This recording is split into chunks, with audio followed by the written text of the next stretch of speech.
I had a boss that once told me, he said, "Everett," because that's my name, so it worked out well. He said, "Everett, if you're not screwing up every once in a while, then you're not doing anything." Now, he had first given me this sound advice right after I had just screwed up, which made it timely. But I also remember it because it's very, very true, because if we're doing the same old thing, if we're coloring inside the lines, if we're obeying every rule, if we're taking no chances at all, then the odds of screwing up are pretty slim. I mean, there can still be issues, there can be problems, challenges, situations, but probably very few real what you call screw-ups.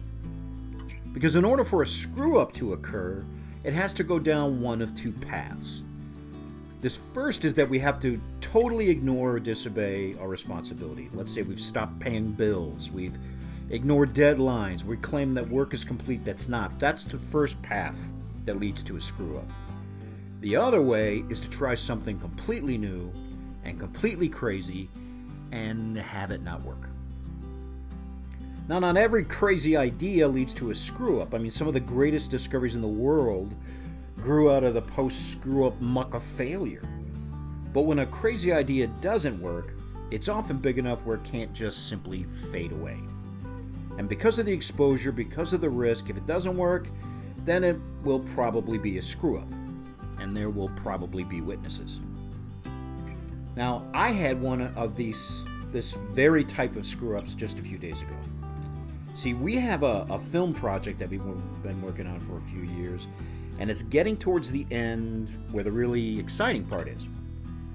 And as things are wrapping up, I began thinking about what comes next. What's the next project? And I thought about another film project that I could tie into this one. So I began working on this second project. I gathered all the information. I got budgets. I made contacts. I got commitments.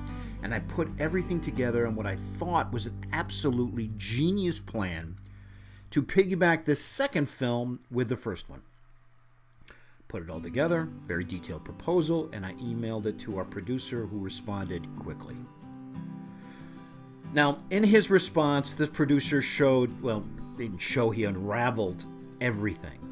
And not in a mean way, but in a stern way, showing how this new idea could not only be perceived as completely opportunistic, but that it would take away from the focus of the initial project, and more importantly, it could be seen as a change in my dedication of that first project towards the second project and the first project we've been working on for 4 years.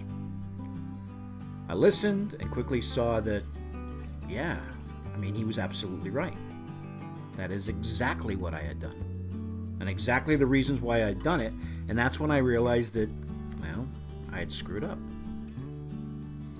Now, when a screw-up occurs, the real value and the real damage is not in the screw-up itself, but in what we do after. Because this also has a few paths that you can take. When you screw up, you're exposed. So you can get upset and defensive. I could have said, "Does he have any idea how many hours I spent on this film proposal?" And he just dismisses it in a 2-paragraph email.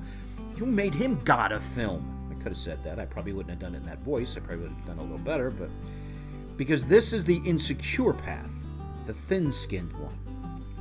This is the road when our ego is bruised, so we comfort it in a blanket of anger and denial and hurt, because that's a lot easier than facing the fact that, we just screwed up. Now, I have taken this defensive path after a screw-up many, many, many times. And when I did, that's when the real damage occurred. Sometimes entire relationships were damaged. Sometimes reputations. Sometimes jobs. The other path of a screw-up is to realize that, I've screwed up. Absolutely.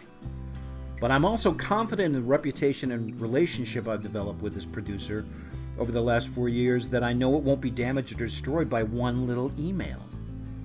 I screwed up. Yep, I absolutely did. And now I move on. Screw-ups aren't bad. Screw-ups aren't even dangerous. But how we handle them and respond to them, they can change everything. They can alter lives. If we're brave enough to try the crazy idea we came up with, then we also have to be brave enough for the potential risk it has of not working. So the moral of all this would be don't go looking for screw-ups, because if you're taking chances and you're following risk with the potential of some big rewards, screw-ups will find you. And when they do, pay attention to what you do with them after, because that's when all the cool growth comes from.